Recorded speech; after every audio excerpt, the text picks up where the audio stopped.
జగనన్న గారు ముఖ్యమంత్రి స్థాయిలో ఉండి కూడా ఎంత చెయ్యగలిగుండి కూడా ఏం సాధ్యమైంది, ఏం సాధించగలిగారు?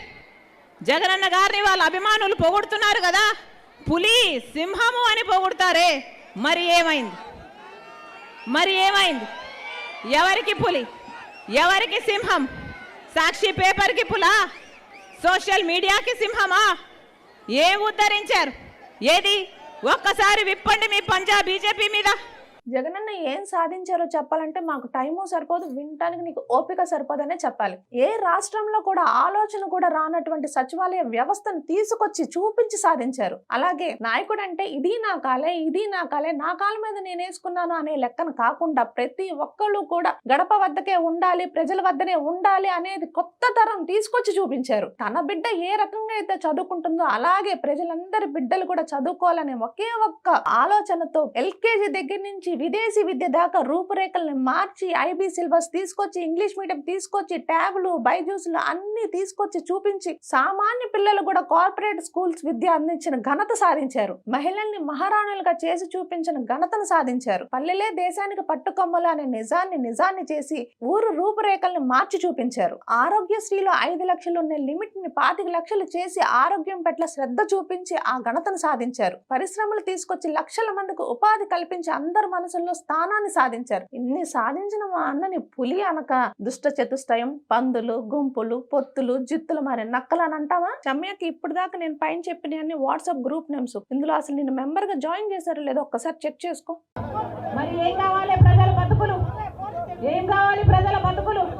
ఏదో బటన్ నొక్కుతున్నాము డబ్బులు వచ్చేస్తున్నాయి అంటున్నారే. మీరు బటన్ నొక్కితే వచ్చే డబ్బులకి పెట్టే ఖర్చులకి ఏమైనా పొందన ఉందా? అసలు ఏ ఖర్చులు, ఎంత ఖర్చులు పెరిగిపోయినాయి? కరోనా టైంలో పక్క రాష్ట్రంలో తిండి లేక సరైన వైద్యం దొరక ఎంతో మంది కుటుంబాలు చనిపోవటం, రోడ్డున పడటం చూసాం. అదే ఈ చెత్త క్వశ్చన్స్ వేసే ప్రతి ఒక్కళ్ళు కూడా ఆ టైంలో పక్క రాష్ట్రంలో దాక్కొని వాళ్ళ కుటుంబాలు వాళ్ళ క్షేమం మాత్రమే చూసుకున్నారు.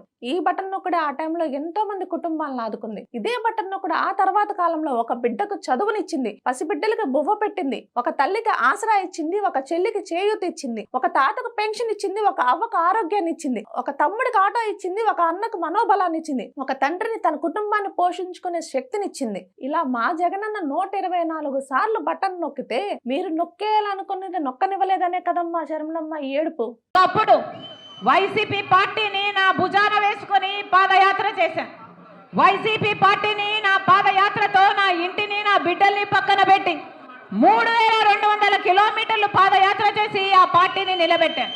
మాట్లాడితే వైసీపీ పార్టీకి అండగా ఉన్నాను, నా కుటుంబాన్ని, నా బిడ్డల్ని పక్కన పెట్టి నేను నిస్వార్థంగా పనిచేశాను, నా భుజాన్ని వేసుకున్నాను, పదే పదే పదే ఈ సోది వినలేకపోతున్నాం. ఆ టైంలో ప్రతి కార్యకర్త అందరినీ వదిలేసి రోడ్డు మీదకి వచ్చి జగనన్న కోసం కష్టపడ్డారు. ఇంకా నువ్వు ఆయన తోబుట్టువి, నీకు సహాయం చేయడానికి ఎందరో తల్లులు, ఎందరో బిడ్డలు నీకు అండగా నిలబడి నువ్వు అలా చేయగలగటానికి వీళ్ళందరూ చేయూతనిచ్చారన్న సంగతి మర్చిపోద్దు. కానీ ఏ కార్యకర్త కూడా నేను ఇలా చేశాను, అలా చేశాను నేను ఎప్పుడు గొప్ప చెప్పుకోవాలి. కుడి చేత్తో సాయం చేస్తే ఎడం చేత్తో కూడా తెలియని కుటుంబంలో పుట్టావు, కానీ పదే పదే నేను అలా చేశాను, ఇలా చేశాను అని చెప్పుకుంటూనే ఉంటావు.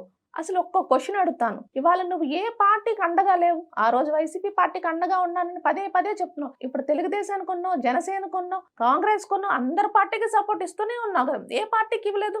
రేపొద్దున వీళ్ళందరికీ నేను సపోర్ట్ ఇచ్చానని చెప్పుకుంటానికి మిగిలిపోద్దు తప్ప నువ్వు అనే ఉనికే లేకుండా పోతుందని గుర్తుపెట్టుకో. తర్వాత రాబోయే రోజుల్లో నువ్వేం చెప్తావో తెలుసా? నా కొడుకు పెళ్ళని తెలిసి కూడా నా కొడుకు పెళ్లిని కూడా పక్కన పెట్టి వీళ్ళందరికీ సపోర్ట్ చేశానని చెప్పుకునే స్థాయికి వెళ్ళిపోతావు తప్ప ఏమీ మిగలదు.